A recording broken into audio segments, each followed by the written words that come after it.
rather swallow drugs than cultivate practices that keep them healthy. We are all about promoting a healthy lifestyle. We believe there are a lot of activities people can do based on what you eat and how you act, like the activities you carry out daily that can prevent you from getting any sickness or disease, or can give you a limit to even getting there at all.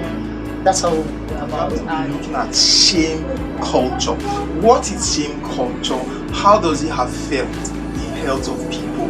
How does it make them keep to themselves?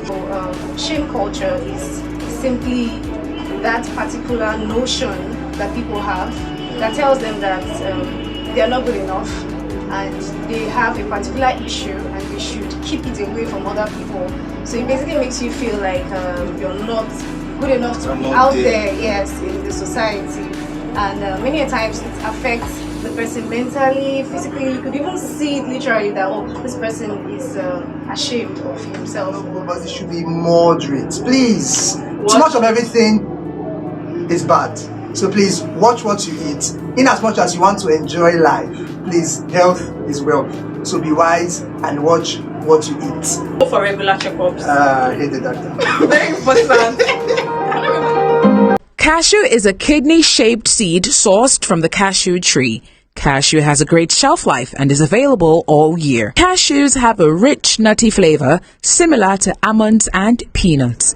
I'm actually Mirabia, and with me here is... And I'm a full soul here. And we are your co-hosts for today. Great. And ladies and gentlemen, that is the topic of discussion. Yeah. The effects of junk food on the...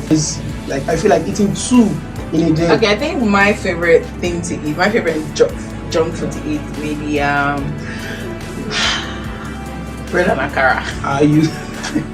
I mean, I love street food a lot. Like, it's either I'm buying bread and akara, I'm buying abacha, or you know, coconut and tapioca. I don't want to say the local name before they think that I'm from the trenches. You can say it. You can say it. Bobozi. Yes, Bobsy. Bobsy. So yes, obesity. You are ingesting a lot of calories, carbs, and sodium, and then you put on weight, and that also affects your body positivity, you know, because you're adding weight and you really don't want to look at yourself in the mirror, your clothes don't fit anymore, and you have to deal with all of that. What other impacts does junk food have on our body? It actually causes high blood pressure. But people don't know about that. But it actually causes high blood pressure because when you're taking those stuffs, when you're taking all the junk food that you've been eating, it doesn't show up immediately. It's on the gradual level. Okay. It's on the gradual stage. Like when you're getting older. Watermelon is one of the commonly consumed fruits in many countries. Watermelon contains more than 91% water and up to 7% of carbohydrates. It's a rich source of lycopene and citrulline. It's also a good source of fiber, fat, and protein. Additionally, watermelon has a number of essential micronutrients such as iron, manganese, zinc, and potassium. Exactly is self-medication? Okay, simply put, self-medication has to do with you basically taking medicines to treat a perceived ailment or an actual ailment without consulting a physician or a pharmacist. So that's it basically. So you are doing the job of your pharmacist or your physician by yourself. So how far is too far with? So, doctor, I would like to know, or rather, pharmacist. I would like to know, what are there any difference between a doctor and a pharmacist, and who is saddled with the responsibility of actually prescribing and dispensing drugs? All right, thank you very much. If I must say, doctor is this question you've asked is a very common question, and it's something a lot of people misunderstand. Very. You know, a doctor is a specialist, is a professional, and so I wouldn't want to restrict it to just medicine alone. And so any professional is when I mean professional now, I mean someone that has specialized in a particular field, qualifies as a doctor. Okay. So it's not restricted to medicine alone. I'm a pharmacist and I'm a doctor because by my specialty, by my how do I put it now? By my degree, I am qualified as a doctor. So you also have, and that is, I'm a pharmacist. You understand, by profession. Yeah, but I'm a doctor by my degree. Alright. And so just as you have for pharmacists, that's how you also have for other profession or professionals too. You have the optometrists. Optometrists now are also doctors. Wow. You have yes, you have veterinarians. They are also doctors. You know, so that's just how it goes. Then a pharmacist, on the other hand, is a pharmacist as a professional. Is one is a drug custodian. What that means is he is responsible for drugs as it were, drugs as a whole, from the manufacturing process to the delivery of the drugs to the patient. So it spans the span is broad. It's a broad specialty as it were, and involves a whole lot, from the manufacturing to the dispensing of the drugs. And then even now, what we focus on now currently is pharmaceutical care, which means taking care of patients. Firstly, what are the drugs you think that people commonly abuse? Okay, I'll say paracetamol and vitamin C. All right, and you find? Actually, vitamin C and paracetamol is there, but also malaria drugs that fight against malaria, are also being abused by people. All right, so very quickly, do you or have you ever taken drugs without prescription before? Yeah, sure. Okay, what drug did you take without prescription? Like I said, yeah, my paracetamol several times. Okay. But in some occasions where we think that when I have just little symptoms, I would think it's malaria or typhoid. So I go for, let's say, Lonart or some of these malaria drugs, but without prescription. All right, okay. And have you ever taken drugs without prescription before? Yes, countless times. Okay, which examples can you give us? Okay, I take drugs for headache, running stomach. That's it. All right, thank you very much. Okay, do you think it's advisable for people to take drugs without prescription? It's not, but at times it's unavoidable. All right, and you, sir? Yeah, she just said it. It's unavoidable. All right, no problem. So finally, prescription from a pharmacist. Okay, sorry, when you're talking about drugs, which of the particular drugs? Like, I mean, like, let's say for example now you are ill, like they took you to the hospital, yeah, maybe let's just say malaria. Are you the type that is used to taking self-medication, or you are used to taking drugs like from a doctor, a pharmacist, like going through the normal and right procedure? Sorry, I don't go through the normal procedure. I do self-medication, okay, but I take it appropriately, like 12 hourly. If I'm starting 8 a.m., I make sure I take it 8 p.m. in the evening. So I rotate it back the following day, take it 8 a.m. to 8 p.m. That's how I do. Okay, so are you used to taking antibiotics if need be? Like if there is a need for you to take antibiotics, are you the type that, like...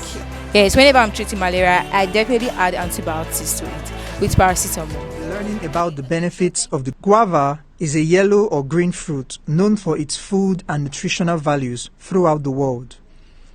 The fruit has a rich ethnomedicinal history, as different parts of the plant are used in various indigenous systems of medicine, primarily for the treatment of gastrointestinal disorders.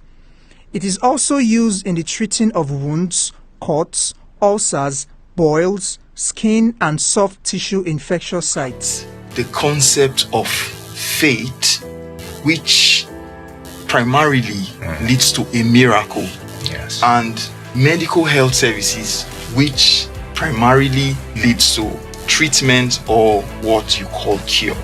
Can you just quickly distinguish between these two concepts, a faith and treatment, miracle and treatment? Like, can you just quickly throw more light on it? Just quickly differentiate between the two concepts. Thank you very much. You know, when we talk about faith has to do with a lot of believing in something, you know, and for believers it has to do with believing in Christ, you know, and his finished work. And we believe that when you have confidence in who God is, you know what God can do, right, and what God will do when you pray, then you can get healing. Right?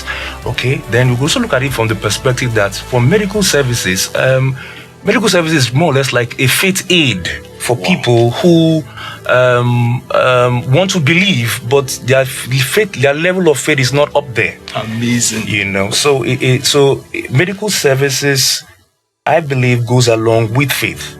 You understand, to help people to get the state of health which they desire. Amazing. Amazing. Balancing work and health. And there's this trend or this notion that people believe that workplaces are really, really toxic. So if you don't mind, give me an insight as to what your relationship is like with your staff. Okay. For me, basically, because of my prior experience before going fully into entrepreneurship, yes, I'm very much familiar with workplace toxicity, and it's a real issue that society is undergoing at the moment. But for me, I've been able to establish a personal relationship, at the same time an impersonal relationship, a formal relationship, and an informal relationship. Is the African star apple, popularly known as agbalumo or African cherry. It is a nutrient-dense food with relatively low caloric content and significant amounts of important nutrients and bioactive food components, including fiber, polyphenols, carotenoids, vitamin C, calcium, and iron. The health benefit includes generally promoting health.